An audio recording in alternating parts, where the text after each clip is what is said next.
Hello, BookTube. Well, I went to the Brattle Bookshop first thing this morning, but I didn't go to the Brattle Bookshop in Boston. I went to the Brattle Bookshop in the Old West. I went to the Brattle Bookshop in Papago Wells. I went to the Brattle Bookshop in the Arizona Badlands of the 1840s. Which really makes me wonder why I leave the comfort of my fainting couch at all. It started on the subway. I need to take the subway a few stops to get to the Brattle. And like you do on the subway, those of you who know, most of you I imagine don't use the subway, but when you're on the subway, you mind your own business. What I tend to do when I enter a subway car is take a quick situational assessment of the car. How many people are here? How many people are acting weird? And is anyone armed? I do a quick assessment like that. It's usually 99.9% of the time, it's nothing at all, not even enough to cause me to go to another car. I just sit down and then you put on your cone and you mind your business until you're stopped. And I was trying to do that. I had my phone, I had a book, but I couldn't help but notice something the whole time I was on there. And in the back of my mind, I was wondering, is this going to be a problem? But I put it out of my mind, and then my stop was coming up, and I stood up, straightened all my stuff, walked over to the nearest door, and was standing face to face with the guy who had been standing straight athwart that door for the last 5 stops. Standing squat in the middle of the doorway, with plenty of other places to stand. And he wasn't looking at me. He was just staring into space with just blind, leaping, radioactive aggression directed at everyone in the whole universe. But I got his attention because in a conversational tone, I wasn't trying to be confrontational at all, but in a conversational tone, I said, for the last 4 stops, you've made people go around you or go to another door to get out. I just want to let you know the train is slowing down at my stop and I'm getting off at this door. And it did snap him out. He looked straight at me and did not move.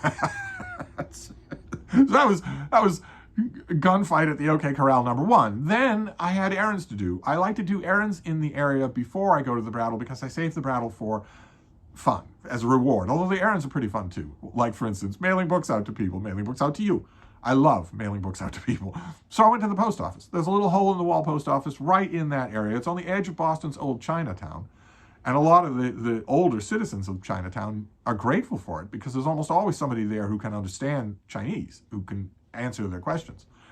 I went there, and for a rarity, I did not have to make up my packages when I was there. Usually I bring books and then just put them in priority mail boxes when I get there. But this time I had them in padded envelopes. So I didn't have anything to do except walk in the door and walk up to the line for the one clerk. There was one little old lady in front of me. I got in line. We smiled at each other. I think I recognized her. And then another little old lady came in behind me. And then someone else came in. A guy came in, walked right past the 3 of us in line, walked to the front of the line, stepped in front of the little old lady in front of me, half looked over his shoulder and said, like, I'm really sorry, but I'm like in a massive hurry. I'm so sorry about this. And I said, hey, the line forms in the rear, which he knew when he was 2 years old.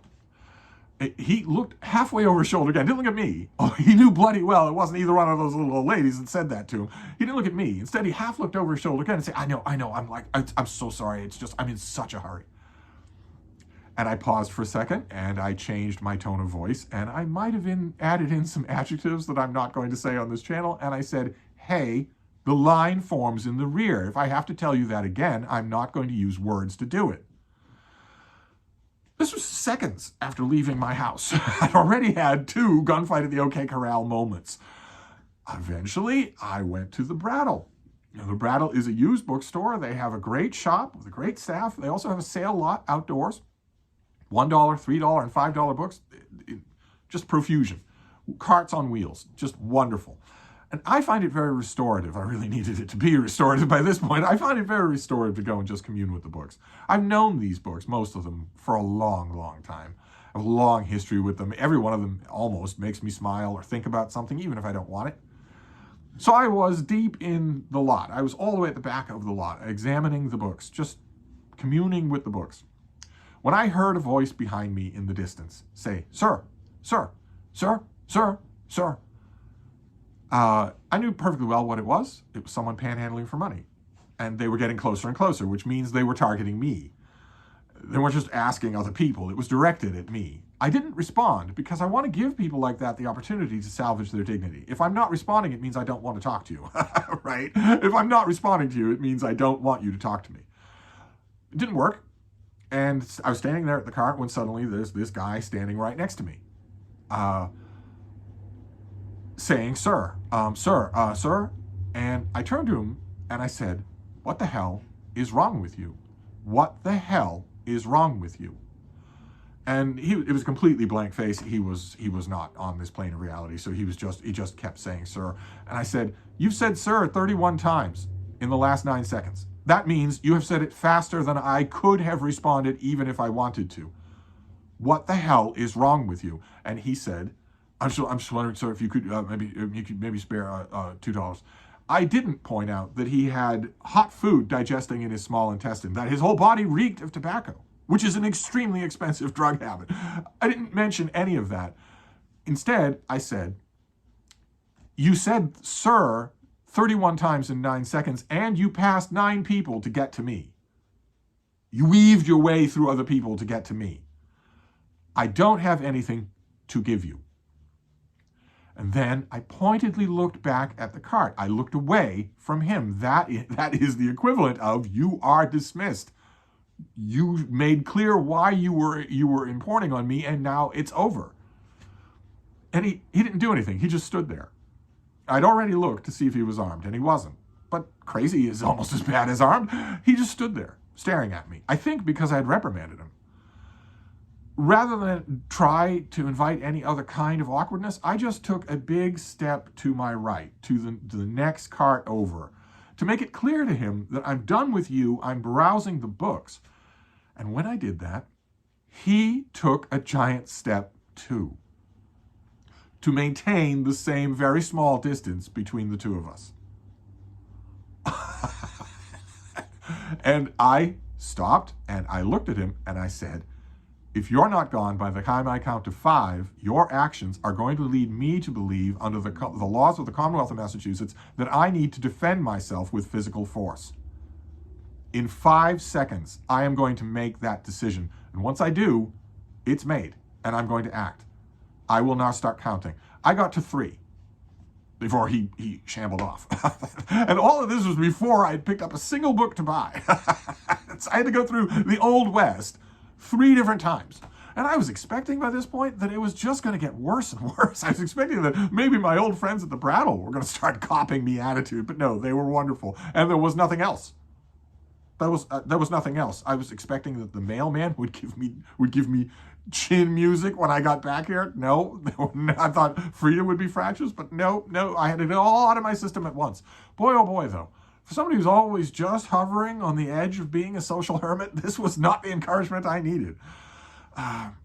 However, I managed successfully to acquire a pile of books I don't need.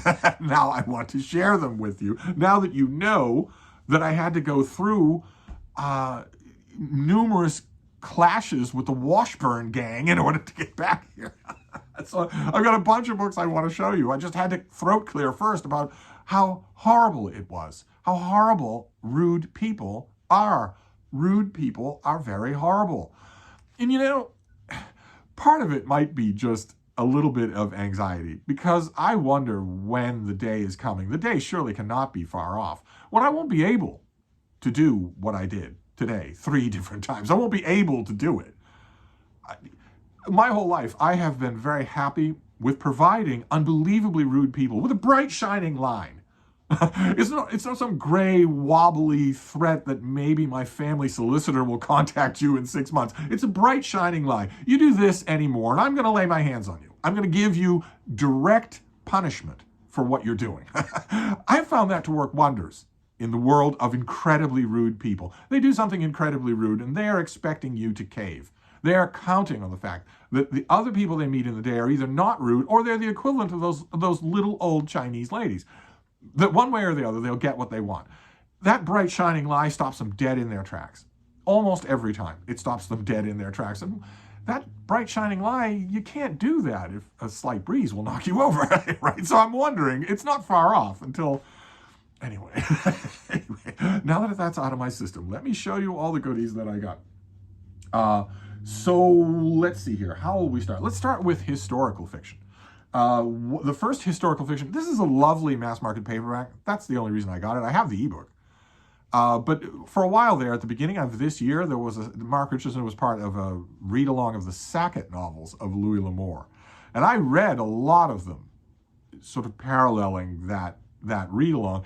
And they were all rereads, but they were so much fun. It had been so long since I read any of them. And when I did read them the first time, I read them with my nose in the air. I think, if I remember correctly, I read them thinking, well, we're starting under the assumption that these are bad. Really bad. I mean, bad, not enjoyable bad. And that's not the right assumption to do. I was very happy for the read-along, for all of this, for the company of watching people go through some Sackett books. And I got to this one, Sackett's Land, and loved it. Just loved it. Orotund and over the top. And when I saw this mass market paperback with a heron lofting off there, this is, I think, the cover that I have for my ebook, but now I have the mass market paperback of it.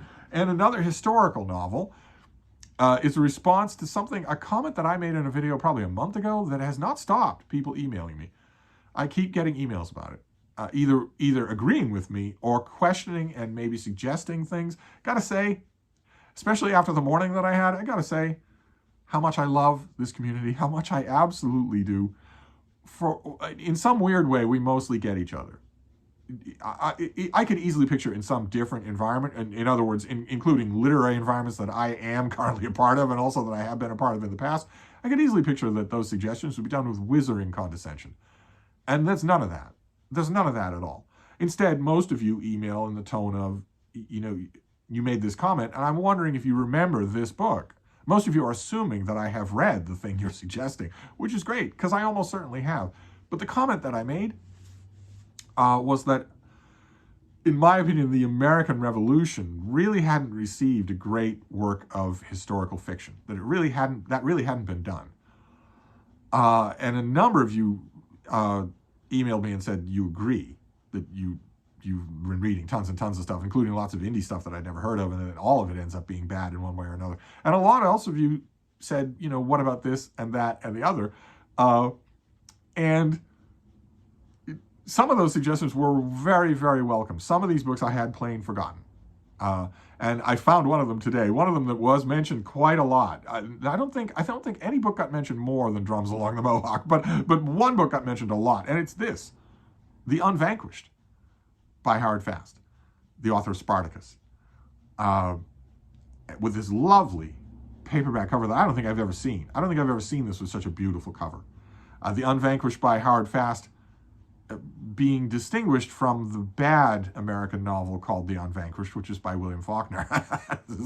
I haven't read this in forever. And this is a novel of the American Revolution, so I found it for $1. I'll gladly get it, and it's it was suggested by quite a few of you. Then another piece of historical fiction, a little bit better known than either of those first two. I've found the Donegan, who is this? Yeah, the Anne Donegan translation of War and Peace. In an old Signet Classic mass market paperback. I had the previous Signet Classic, didn't look like this. That's the Battle of Waterloo there. I had the previous Signet Classic that didn't look like this. Had a tree on the cover, and I sent it away. I sent it to one of you. I do in one of the day's first errands. The typical thing that I do when I start a day when I'm out in the world. Although God forbid me, I may never go out in the world again. I may have been scarred by 3 raging a-holes in a row, but. One of the errands that I like to do right away, that I like to do anytime I go out, is mail books to people. And I think years ago when I hauled that, someone said, I really, really want that particular edition, and there's no way I'm going to find it. I don't have any used bookstores near me. I don't want to trust any online vendors. All the usual ways that you people play me like a cheap fiddle.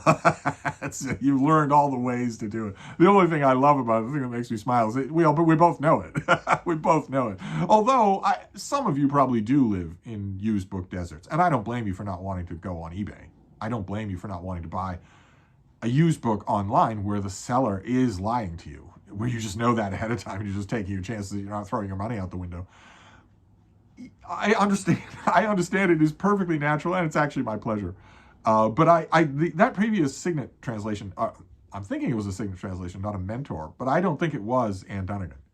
And I'm not all that familiar with Anne Dunnigan's translation. I don't have it in any other form, so I was happy to have this. Then some science fiction. This is not going to stand up to even one reading. I don't know why I got it. It's going to fall apart while I read it. This is an ace double. For a while they're intensely collectible now, but in good condition. This one's not in good condition. The ace doubles were, there was a short novel, and you read that, and then if you flip the book over to the back, you get another short novel that's printed upside down. So you get two books in one. It's not, they didn't do it. It's kind of meant to be fun. So they don't print the one novel, then a break, and then the next novel. They print the one novel, and you have to flip it over, and the next novel is upside down. And I found an ace double that I haven't had in forever that is this right here is what they look like. And the one half is The Man Who Saw Tomorrow by Jeff Sutton, who's a science fiction author I really don't know. I really don't know him well at all. And on the other side is a science fiction author that I do know quite well, and that's Clifford Seamack. And this is his collection of short stories, So Bright the Vision, which came out 50 years ago, something like that. This is not going to hold up to a reread, so I don't know what my priority should be here. I don't know whether I should read the Sutton because I'm not really that familiar with him, or reread So Bright the Vision, especially the title story in So Bright the Vision, in which 50 years ago, Clifford Seamack thinks up AI. The story is about machines that write books. And there's a great twist. None of the stories in here are meant to be serious. None of them are meant to be great. They're just, the thing that you'll enjoy about this collection is just how fun Seamack is on the page. He's just very enjoyable on the page. Although that one is a bit eerie. But anyway, I got an ace double. It's going to fall apart on me. And then two murder mysteries. Always like to get murder mysteries. Mass market paperback murder mysteries feel so right. And I found one in the Penguin Crime series that has the green and white design. The design, it's by Christopher Bush, and it's called The Case of the Tudor Queen. If I remember correctly, Christopher Bush was insanely prolific. This is the only book of his I've ever found in the wild. In other words, at the Brattle. It's the only one I found. So I actually don't know what this author's like to read. This is called The Case of the Tudor Queen, and look at the cover. Here is the front of the cover. The spine is printed upside down and backwards. Very eerie. Christopher Bush's character is Superintendent somebody or other, is that right? Palmer of Scotland Yard? No, Wharton of Scotland, or Travers of Scotland Yard. No, it's not telling me. It's not telling me, but he has one of those. I seem to remember it's a pair. A police superintendent and his manservant that are called in for these crimes. I don't know which the Tudor Queen is. I don't know how that's involved. I admit that dragged my eye. And then murder mystery. Again, I've never read Christopher Bush, and I've never read this murder mystery either. This author is H. Ashbrook. And the book is again, it's a Penguin mystery, but very different, a much older Penguin mystery. This is the Purple Onion mystery with an ugly cover there. You can see the penguin here is that weird period when the penguin colophon was doubled over, and then you go back to the plump penguin here. The reason that I grabbed this thing is because the back cover says that it's a murder mystery set in the publishing world. I always find those fascinating. I always particularly love them. I don't think this is going to survive more than a reading either. I just got a bunch of cheap paperbacks. But I got some paperbacks, trade paperbacks, that are tougher, including a Penguin Classic. I got a Penguin Classic of a book that I know well, but have never had in a Penguin Classic. This is Pierre, or The Ambiguities, by Herman Melville, a book that completely baffled the critics of his day. They had no idea what to do with it. And I forget the publisher, but a publisher about 30 years ago came out with a new hardcover edition of this, a new introduction, and it got talked about in the book chat world, of which I am a due paying member. People wanted to sort of bring it back, get people to reconsider Pierre. I have read Pierre twice, and I've liked it. I liked it both times. In fact, I think I liked it better the second time than I did the first time. So a third reread, especially in, with the fates nudging me in that direction, is fine by me. And look at that cover, huh? I had not seen this cover before, ever. That is a portrait of Henry Smith Mount, who was gorgeous for the whole of his life. He didn't live long. I barely got to 40. But so was everybody in his family. Almost all of his brothers died before their time. And his brother William was a famous artist. Henry was a famous artist too in his day. He was more of a draughtsman, and he had a shop. He had a signage shop and a decoration shop. He was merchant-minded. Whereas his brother William was, I guess, the star of the family. I think you'd be able to tell if you looked at I'm sure that there are paintings of both. There's a portrait by William Mount in the Boston Museum of Fine Arts. I'm pretty sure. I don't think it's this one. But Henry was William's older brother, and yet he predeceased him by decades. He died early.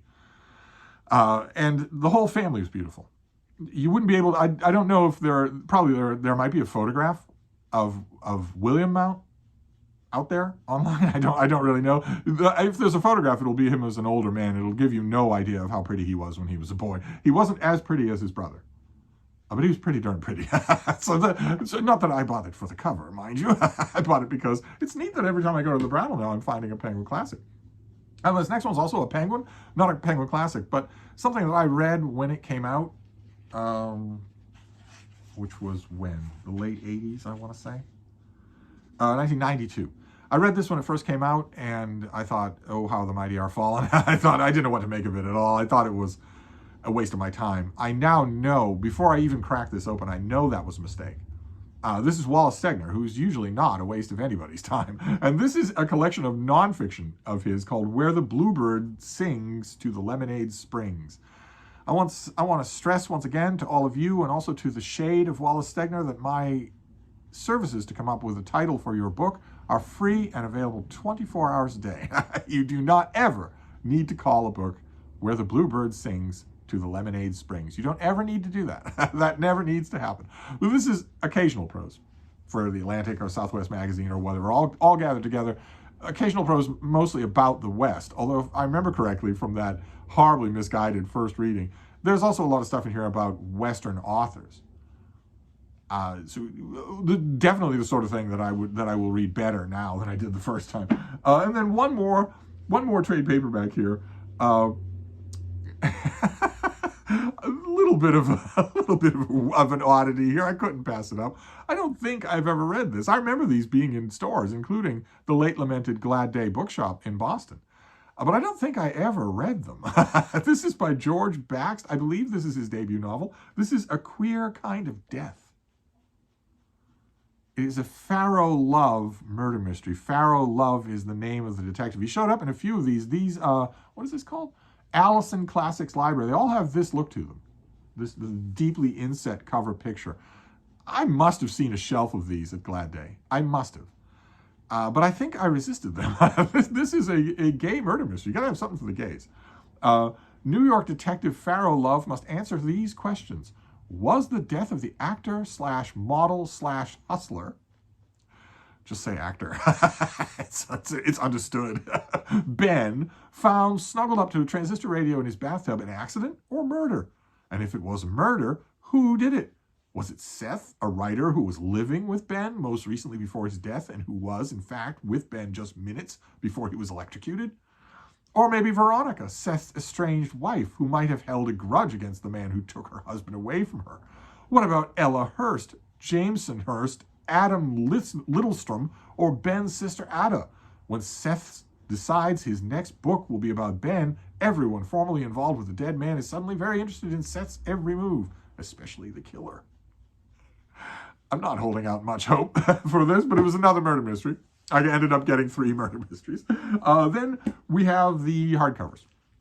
I got a hardcover of something that the last version that I had, I don't know if I even hauled it on this channel, was a crappy trade paperback. Just horribly made trade paperback of a great book. It's a great book and right up my alley. The only thing on this list that is. And even that crappy paperback ended up having a claimant, ended up with someone saying, you know, I just don't have any access to used books and I really want that. So I sent it away. I assume whenever I send things away like that, I always assume the Brattle will provide. I always say, well, I have access to more used books than most people do, and the Brattle is constantly renewing their stock. So I can afford to get rid of this, and if I want it, I will see it again, whereas the recipient will not. That's the line of rationale that I use. It tends to be true, and little did I guess I would find a beautiful little hardcover. This thing is not crappily made. This will take any amount of punishment that I can give it. This is The Eye of the Story by Eudora Welty.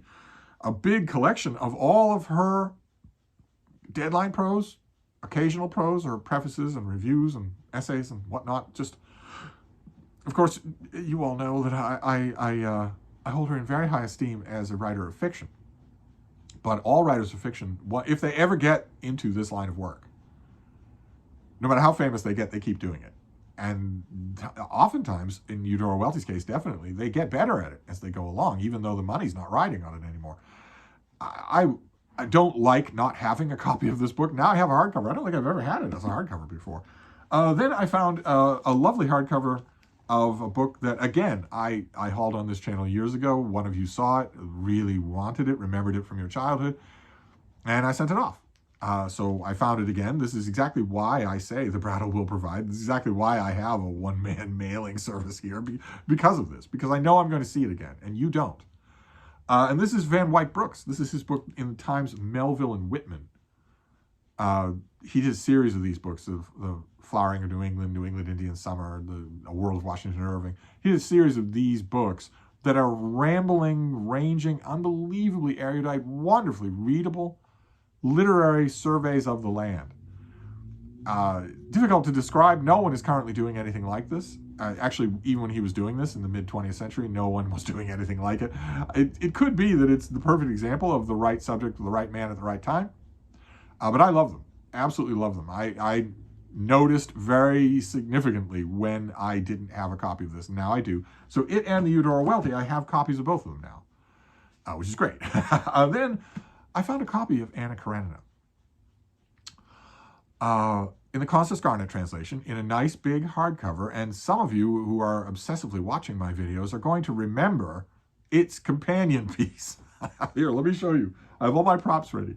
Let me show you what this Anna Karenina looked like when I found it at the Brattle. It doesn't look like this now. I will show you the whole, we'll make a whole psychodrama out of it.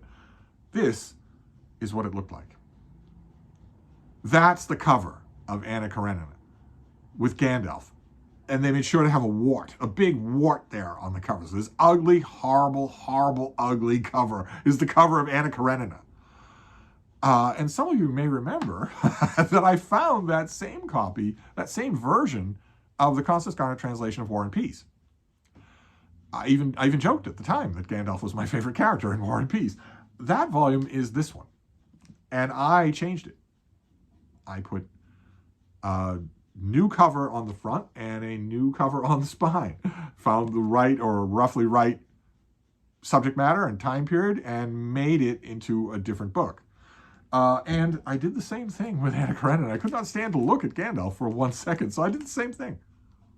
I just made this look different so that I will be using it. So now I actually found the two of these things, amazingly. When I found that Gandalf War and Peace originally, I actually thought for a minute, you know, there's got to be an Anna Karenina out there somewhere that I just haven't seen. Well, now I've seen it. Now I found it for $1 and fixed it so that I can bear to read it, in case 2024 involves a huge amount of Tolstoy rereading. Just in case that's true, I now have it. Then I found a hardcover of something that I've never had before in hardcover, only in paperback. This is W.J. Wood's book, The Battles of the Revolutionary War. This being the American Revolution.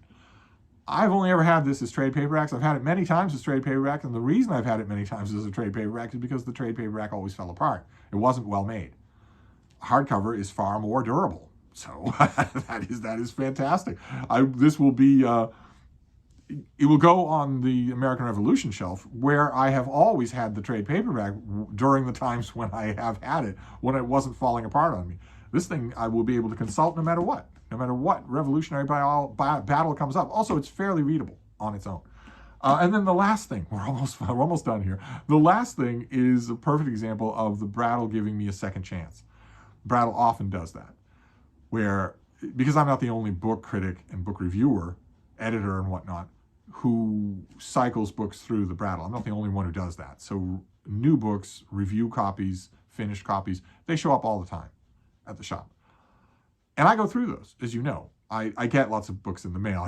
I don't film my openings as much as I should. I probably should do that. But I get a lot of books in the mail from publishers. And I read a lot. I get them from publishers, or an editor will send one to me or whatnot, or they'll send multiple to me or whatnot. And I read through all of those things and usually cycle through them. And every once in a while, I regret that I cycled through a book prematurely, that I don't have a copy of it. And then the Brattle can come in really handy, because then if one of those fairly new books crops up, I will immediately think, I should never have gotten rid of this, thank God. Now I have a chance to get it for $3. That's great. Whether it's The Square on the Wall, or what was that book about genocide and ethnic cleansing, East-West, or something like that. No matter what it is, going back decades, no matter what it is, the Brattle always gives me a chance, often gives me a second chance at a book, and that happened today. I found a hardcover copy of Francesca Wade's Square Haunting, which I loved. I reviewed it. I'll try to remember to leave a link to my review. I loved it. I thought it was just fantastic. It's Mecklenburg Square, and it's 5 women who at one point or another drifted into that square in order to change their lives. There was Jane Harrison, there was Eileen Power, there was Hilda Doolittle, there was Dorothy Sayre, the murder mystery writer, and there was Virginia Woolf. And this is a collective, I don't think it would be, not really a collective biography. It's more a collective turning point. It's wonderful. Absolutely. It's difficult to describe. I had a difficult time describing it in my review, but it's portraits of these women and what their lives were like before they sought independence, writing for a living, living by their pen, and what that looked like. It's wonderfully done. I thought actually that the most effective chapters in here were the ones that elevated the profiles of Eileen Power and Jane Harrison, rather than the slightly more famous other two, or the mega famous Virginia Woolf, although it's Dorothy Sayers who continually steals the show. But still, I loved it, absolutely loved it. And when I have seen it referenced, when I have seen it come up, I have regretted the fact that I loved it, reviewed it, and got rid of it. Now I have it again. So I saw plenty of books in the sale lot and in the shop that fit that category. I had it once upon a time, I reviewed it, I got rid of it, but they didn't pull at me at all. Every once in a while, a book will, and then during times like that, when I'm looking at the shelf and saying, why didn't you keep that? That's when I tell myself, the Brattle will provide. They will, sooner or later, it will turn up at the shop. So there you go. That was my trip to the Brattle in Papago Wells. That was my trip to the Brattle in the Arizona Badlands. We have, let's see here, Square Haunting. Very, very much recommend. Your library will have this. Unlike most of these other books, your library will have this. I very much recommend it. Then Battles of the Revolutionary War. We have a revived Anna Karenina, the Constance Garnett Anna Karenina. I didn't have it in a hardcover, so that's 2 Tolstoy today. We have The Times of Whitman and Melville. We have Eudora Welty's The Eye of the Story, her stepping foot on my territory, or me stepping foot on her territory, us doing the same thing, writing deadline prose. Only she's writing her deadline prose, I know this will shock you, a bit better than I write mine. Then A Queer Kind of Death. Who electrocuted the pretty boy? We have Where the Bluebird Sings to the Lemonade Springs. Still Wallace Stegner, even if it's got a dumb title. We have Pierre, or The Ambiguities, which I didn't talk about. I just realized I talked about the Mount Brothers. I didn't talk about the book at all. Then we have murder mysteries. So we've got The Case of the Tudor Queen, these murder mystery mass market paperbacks that are falling apart, and The Purple Onion Mystery. We have an ace double that I'm probably going to mine for the Clifford C-Mac, probably. We have historical fiction. So we have The Unvanquished by Howard Fast, about the American Revolution. A long time since I read it. Maybe it is the Holy Grail book I was looking for. We have Sackett's Land by Louis L'Amour. And finally, War and Peace Another War and Peace. This is, well, this is the Donegan translation that I'm not all that familiar with. So a very, very good day. It started off really poorly, but the Brattle saved me at the end, and so did Frida, of course. And so do you. So anyway, I'm going to wrap this up for now. That's your Brattle trip for this week. After the morning that I had, I really doubt I'm going back to the Brattle this week. I really doubt that. I'll probably wait until next week. But there's plenty of other stuff to talk about. So I'll wrap this up for now, and I'll see you soon. Thank you, BookTube.